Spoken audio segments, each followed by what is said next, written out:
اللہ الرحمن الرحیم۔ دنیا میں اگر 1 ارب مسلمان ہیں اور سارے کے سارے لا الہ الا اللہ کہہ رہے ہیں، خدا کہتا ہے جس نے لا الہ الا اللہ کہا وہ کامیاب ہے، تو آج نظر تو آئے نا کہ ہم کامیاب ہیں اور یو ایس اے والے اور کینیڈا والے اور آسٹریلیا والے اور انگلینڈ والے کامیاب نہیں ہیں۔ یا ہم کامیابیوں کو سمیٹنے کے لیے اپنے بچوں کو وہاں بھیجتے ہیں کہ جو مسلمان کہے کہ میں کامیاب، لیکن کہ بیٹا اگر کامیاب ہونا ہے تو انگلینڈ جاؤ، کامیاب ہونا ہے تو یو ایس اے جاؤ، کامیاب ہونا ہے تو کینیڈا جاؤ۔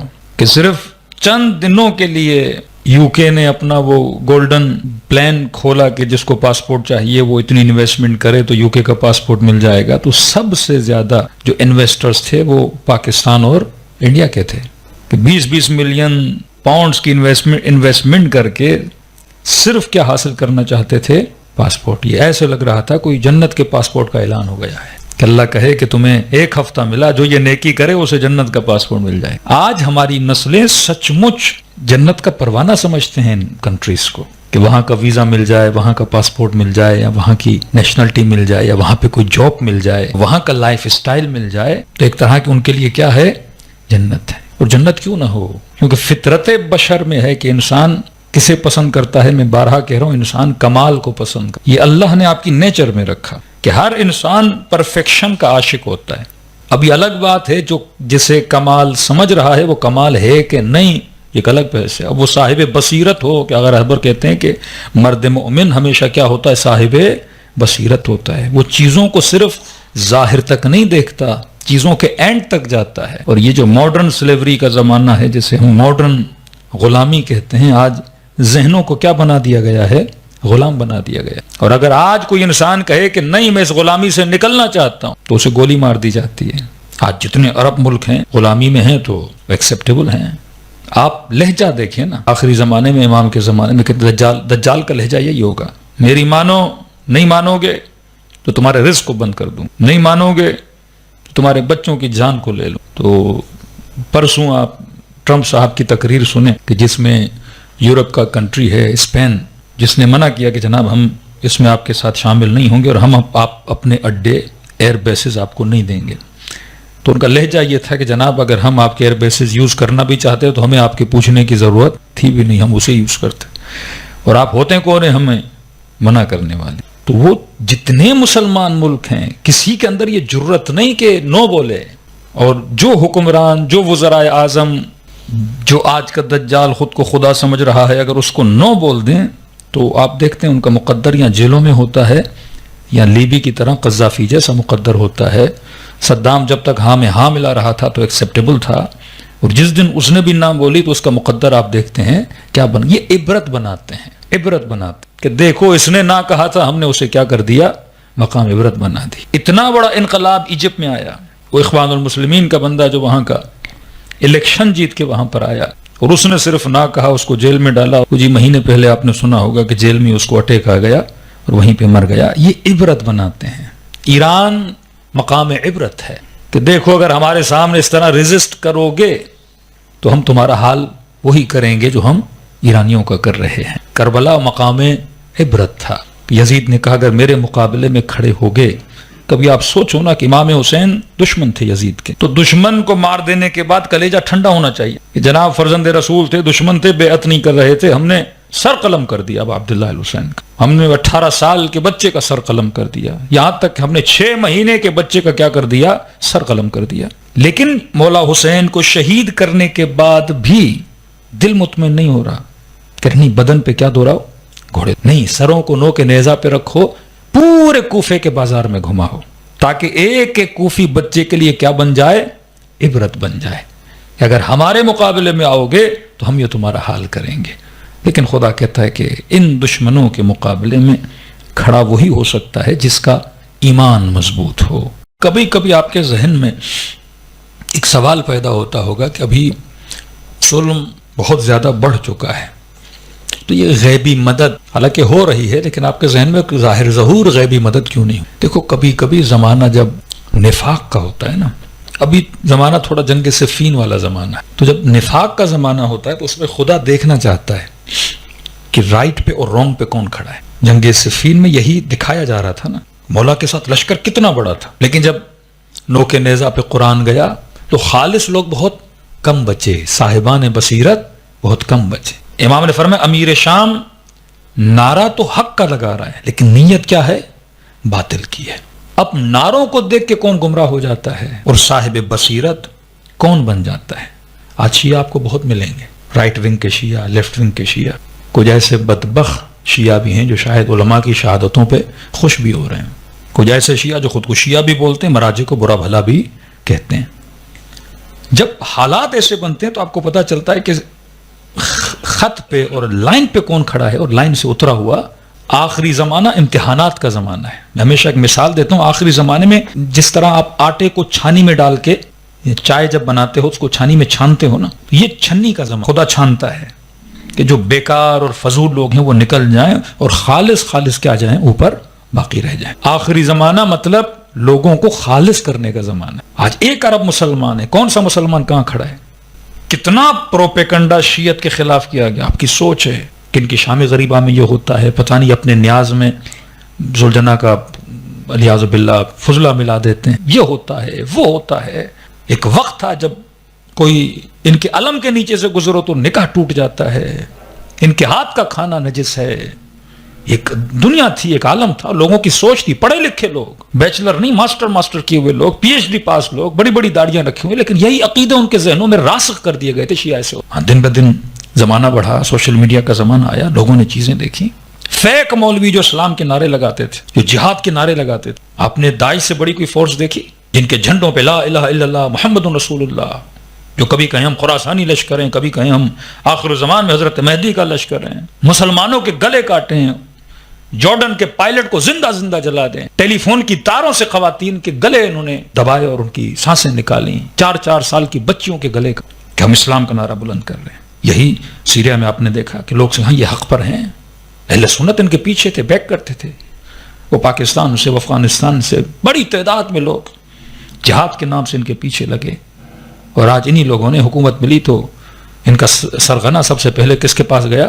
ٹرمپ صاحب کے پاس بیعت کرنے کے لیے. یہاں لوگ دیکھ رہے ہیں کہ حقیقی مسلم کاٹنے پر آئے تو انہوں نے مسلمانوں کے گلے کاٹ دیے, لیکن وہیں پہ 60,000 فلسطینی شہید کر دیے گئے.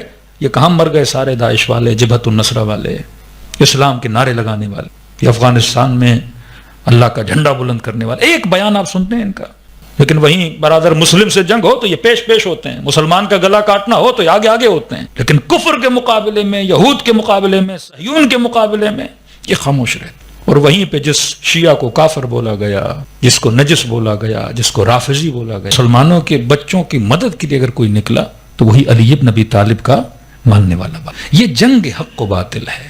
یہاں حقیقی سردار, یہاں حقیقی شہید, یہاں حقیقی مسلم, یہاں اسلام ناب محمد, وہ خالص اسلام تجھے کہاں سے ملے گا وہ بتایا جاتا ہے. کہ کل بھی کہا کہ علی مع الحق والحق مع علی. ایک امتی, ایک مسلمان حق کسے سمجھتے؟ رسول خدا کے رائٹ میں کچھ لوگ ہیں, رسول خدا کے لیفٹ میں کچھ ہیں. رسول خدا نے شادیاں کی ہوئی ہیں, رشتہ داریاں کی ہوئی ہیں, جنگوں میں رسول کے ساتھ ہیں, تو اچانک رسول خدا دنیا سے چلے جاتے ہیں. رسول دنیا سے گئے, یہ رسول کے رائٹ لیفٹ میں جو بڑی بڑی شخصیات تھی آپس میں لڑ پڑے, فائٹنگ کی چیز. اب یہ بیچارہ مسلمان مکے والا, مدینے والا, یہ تو سلام کرتا تھا, احترام کرتا تھا کہ یہ بھی نبی کا صحابی, یہ بھی نبی کا صحابی. یہ کون؟ یہ رسول خدا کے ازواج مطہرات, یہ تو سب کا احترام کرتے ہیں. اب دیکھا 2 بڑے آپس میں لڑ پڑے, یہ بیچارہ کیا کرے؟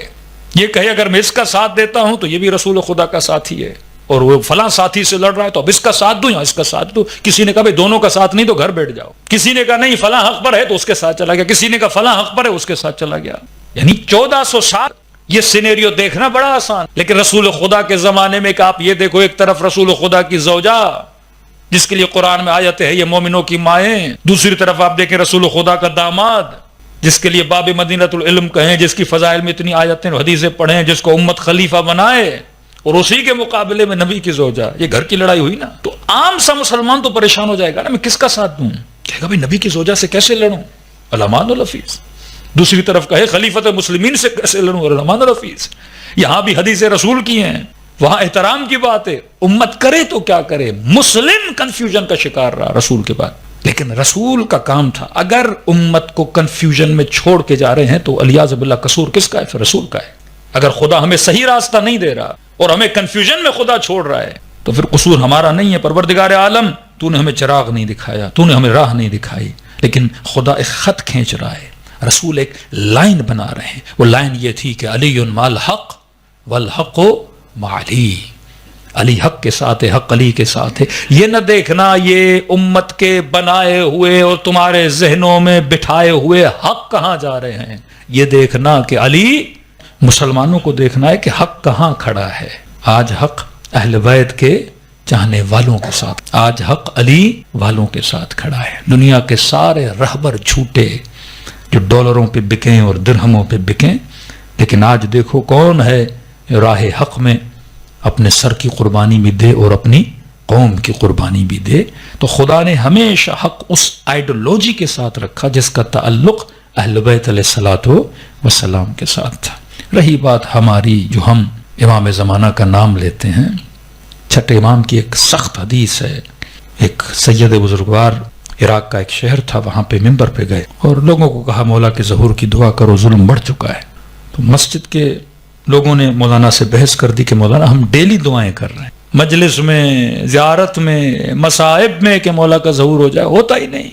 تو قبلہ نے کہا کہ بھائی چھٹے امام کی حدیث ہے، جب لوگ زیادہ اعتراض کریں نا کہ امام کیوں نہیں آتے، تو ان کو یہ بولنا تمہارے اپنے عمل کی وجہ سے مولا کا ظہور نہیں ہوتا. دیکھو ظہور دو طرح کے، ایک ظہور عام ہے، ایک ظہور خاص. اگر میں اتنا نیک ہوں تو ظہور خاص تو ہونا چاہیے نا. مولا مجھے تو زیارت کرا خواب میں، بیداری میں. ایک ظہور عام ہے، جب آئیں گے سب دیکھیں گے. مجھ سے کئی ایسے نوجوان ملے ہیں جنہوں نے امام زمانہ کی زیارت کی ہے. تو قبلہ نے کہا مولا کا یہ فرمان ہے تمہارے عمل کی وجہ سے. اب بعض مومنین جذباتی ہوتے ہیں. مؤذن بیٹھا تھا، وہ کھڑا ہو گیا کہ مولوی صاحب کیا پڑھ رہے ہو؟ نظر ہم کریں، نیاز ہم کریں، گریہ ہم کریں، ماتم ہم کریں، نمازیں ہم پڑھیں، نیکیاں ہم کریں، اور آپ ہمیں یہ رہے امام زمانہ ہماری وجہ سے نہیں آتے. کوئی مسجد میں آنے کی ضرورت نہیں ہے کہ کیسی تبلیغ کر رہے ہو آپ کہ ہماری وجہ سے مولا نہیں آتے، آپ تمہارے قصیدے پڑھو. مولا نے کہا بھائی مجھ پہ کیوں غصہ کر رہے ہو، چھٹے امام کی روایت پڑھ رہا ہوں. کہا نہیں بس ہم دوسرا مولوی ڈھونڈیں گے، آپ کو آنے کی ضرورت نہیں ہے. کہ جھگڑا ہو گیا مسجد میں. انہوں نے مولانا کو ممبر سے اتارا اور مسجد مؤذن نے مصلی اٹھایا، مولوی مولانا کے سینے پہ دے مارا. کہ چلے جاؤ گھر، نکل جاؤ مسجد سے. مولانا چلے گئے. کہتے رات کو گھر گیا، بڑا رویا کہ امام زمانہ یہ بے احترامی اور بدتمیزی کی ہے لوگوں نے میرے ساتھ.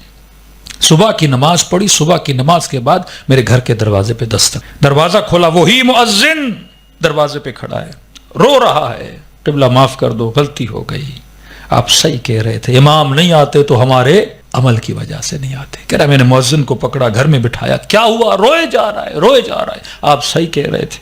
کہا کیا ہوا ہے؟ کہا آپ سے بدتمیزی کی، رات کو گھر گیا، خواب کے عالم میں ایک خواب دیکھا. کیا خواب دیکھا؟ خواب دیکھتا ہوں امام زمانہ کا ظہور ہو، گلی گلی، کوچا کوچا خوشیاں منائی جا رہی ہیں، فرزند زہرا آ گئے، حضرت حجت کا ظہور ہو گیا. کہتا ایک بھیڑ ہے جو امام سے ملنے کے لیے جا رہی ہے. میں بھی خوشی خوشی گھر سے نکلا تاکہ امام زمانہ سے جا کے ملاقات کروں. کہتا بڑی مدت کے بعد، بھیڑ کے بعد ایک مصافحہ، ہاتھ ملانا امام زمانہ سے نصیب ہوا. اور ہر مومن کہہ رہا تھا مولا آپ، میں فلاں علاقے سے آیا ہوں، آپ میرے گھر کب آئیں گے؟ مولا میں آپ کی دعوت کروں گا. میں نے بھی کہا مولا میں فلاں علاقے سے آیا ہوں، آپ کب آئیں گے؟ امام فرمایا مؤذن انتظار کرنا، ہم تیرے گھر ضرور آئیں. کہتا اب خواب میں دیکھتا ہوں میں واپس اپنے گھر کی طرف پلٹ کے گیا. اتنے میں دیکھ رہا ہوں خواب کے عالم میں اپنے گھر کے صحن میں بیٹھا ہوں، میرے گھر کے دروازہ کھٹکتا ہے. اٹھتا ہوں، دروازہ کھولتا ہوں اور عجب کہ امام زمانہ میرے دروازے. میں نے کہا مولا میرے گھر میں؟ کہاں، تم نے دعوت دی تھی اور ہم نے قبول کی، آج تیرے گھر آئے. جلدی جلدی سے مولا بغیر بتائے آپ آئے، بیوی گھر نہیں، بچے گھر میں نہیں ہے، بس آپ بیٹھیں، میں ابھی بندوبست کرتا ہوں. مولا اچانک امام نے کہا نہیں تھوڑی دیر بیٹھیں گے اور چلے جائیں گے. کہتا جلدی جلدی گھر کے صحن میں امام کے لیے کرسی لگائی اور مولا بیٹھے اور میں بیٹھا. میں نے کہا بس مولا ابھی خاتون خانہ بھی آنے والی ہیں، بچے بھی آنے والے ہیں، بڑی خوشی ہوگی کہ امام ہمارے گھر میں تشریف لائے ہیں. کہ مولا تھوڑی دیر بیٹھے. ایک مرتبہ میرے گھر کو دیکھنے لگے، کبھی دیواروں کو دیکھا، گھر کے سامان کو دیکھا. کہ مؤذن تیری سیلری کتنی ہے، تیری تنخواہ کتنی ہے؟ میں نے کہا مولا تھوڑی سی ہے میری تنخواہ. امام فرمایا اتنی سی تنخواہ میں تو نے اتنا بڑا گھر کیسے بنا لیا؟ دا اکاؤنٹیبلٹی آف امام زمانہ. سب سے زیادہ اپنے لوگ پریشان ہوں گے جب مولا اکاؤنٹیبلٹی کرنے پر آئیں گے. علی لوگوں سے برداشت کیوں نہیں ہوتے تھے؟ وہ علی جو نمازی، وہ علی جو علم دے، وہ علی جو یتیم پرور، وہ علی جو شجاع. اس علی سے تو محبت کرنی چاہیے نا. جب خلیفہ نہیں بن رہے زبردستی علی خلیفہ بنو. مولا نے کہا علی تم سے برداشت نہیں ہوگا, میری عدالت تم سے برداشت نہیں ہوگی. جب بات کرنے کے لیے آئے تو امیر المومنین ایک دیا جلاتے ہیں, دوسرا دیا ایک بجھاتے ہیں, دوسرا جلاتے ہیں. کہ یہ بیت المال کے پیسوں کا ہے اور یہ میرے ذاتی پیسوں کا ہے. سرکاری بات کرنی ہے تو یہ جلاؤں, آپس کی بات ہے تو یہ جلاؤں. یہ مولا سگنل دے رہے تھے کہ تم علی سے بات کر رہے ہو, علی کو خرید نہیں سکتے. یہ خریدنے والی چیز نہیں ہے کہ تم امیر المومنین کو عہدے دے کے, لالچیں دے کے اور یہ کہو کہ علی ہم نے آپ کو خلیفہ بنایا تھا, لہذا فلاں کی حکمرانی, فلاں کا امیر آپ مجھے بنا دیں, بصرے میں مجھے بھیج دیں, فلاں شہر میں مجھے بھیج دیں. کہ امام زمانہ نے میرے گھر کو دیکھا کہ مؤذن تنخواہ کم ہے, اتنا گھر تو نے کیسے بنایا؟ اب امام سے بندہ کیا جھوٹ بولے جب پتہ بھی ہو سامنے والا عالم الغیب ہے, علم جانتا ہے. تو میں نے کہا مولا آپ سے کیا بولتے کر کے ہم نے بنا لیا. تو امام نے کہا جو حرام کی کمائی سے بنایا ہے فوراً مال نکالو اور اللہ کی راہ میں خرچ کرو. مومن کہ جی مولا آپ کا ظہور ہو گیا, جان آپ پہ قربان, مولا کہیں تو پورا گھر دے دوں. امام نے کہا شکریہ مؤذن, امام کی اطاعت ہے تیرے اندر, جی مولا دے دوں گا. کہ اتنے میں تھوڑی دیر کے بعد میری بیوی گھر میں آئی. امام کو دیکھا, اس خاتون نے امام کو سلام کیا, امام نے اس خاتون کو دیکھا. کہ مؤذن کون ہے؟ کہ مولا بیوی ہے میری. امام نے کہا حکم دے رہا ہوں اپنی بیوی کو طلاق دے. پریشان ہو گیا, مولا میری بچوں کی ماں ہے, اچھی بیوی تھی میرے لیے, خدمت گزار تھی میرے لیے, میں کبھی سے ناراض نہیں رہا, مولا اسے طلاق کیوں دوں؟ یا فرم میں حکم دے رہا ہوں طلاق دے. مولا ریزن تو بتائیں طلاق کیوں دوں؟ امام نے فرمایا کیونکہ یہ تیری رضائی بہن ہے. کیا مطلب مولا؟ کہ جب تو پیدا ہوا تھا تیری ماں کا دودھ خشک ہو چکا تھا, ہمسائے میں خاتون تھی, تم نے اس کا دودھ پیا تھا, بعد میں گھر ور الگ ہو گئے, یہ اسی کی بیٹی ہے. بڑے ہوئے تم دونوں کو پتا نہیں تھا, تم نے شادی کر دی. جب تک علم نہیں تھا تو نکاح جائز تھا. ہاں بچے بھی تیرے حلالی ہیں کیونکہ علم نہیں تھا. اب میں بتا رہا ہوں علم آ گیا. کئی ایسے مسائل ہیں جس کا علم نہیں ہوتا, کئی ایسے مسائل ہیں جس میں مراجع احتیاط کا فتویٰ دیتے, اور امام تو احتیاط تو نہیں بولیں گے نا, ڈائریکٹ بولیں گے حلال ہے یا حرام ہے. کہ اب میں کہہ رہا ہوں طلاق دے. میں نے کہا ٹھیک ہے مولا. بیوی کو بھی طلاق دی. کہ اتنے میں میرے 19-20 سال کا بیٹا گھر میں داخل ہوا. امام نے کہا مؤذن یہ ہے تیری اولاد؟ کہ جی مولا. کہ تجھے پتا اب کہاں سے آ رہا ہے؟ کہ نہیں مولا. کہ ابھی فعل حرام کر کے تیرے گھر میں آیا ہے, ایسا گناہ کر کے آیا ہے جس میں اسلام سزائے موت سناتا ہے. امام نے بتایا تیرا بیٹا یہ گناہ کر کے آیا ہے, لہٰذا میں اس پہ حد شرعی جاری کروں گا. یہ مؤذن کہتا ہے امام نے کہا گھر تو دے دیا, بیوی کو طلاق تو دے دی, لیکن جب یہ کہا کہ تیرے بیٹے کو سزا دوں گا, بیٹے تو سب کو پیارے ہوتے ہیں, کہ ایک مرتبہ جذبات میں آیا, خون میری آنکھوں میں چڑھایا, کھڑا ہو گیا اور امام کے ساتھ بہترامی کی. میں نے کہا کبھی کہتے ہو گھر کا سامان دو, کبھی کہتے ہو بیوی کو طلاق دو, ابھی کہہ رہے ہیں بیٹے کو سزا دیں گے. کہتا میں نے بہترامی کی. میں نے کہا امام تو دور, آپ تو مجھے سید بھی. کہا یہ کہنا تھا. امام زمانہ کھڑے ہو کر آنکھوں میں آنسو جاری تھے.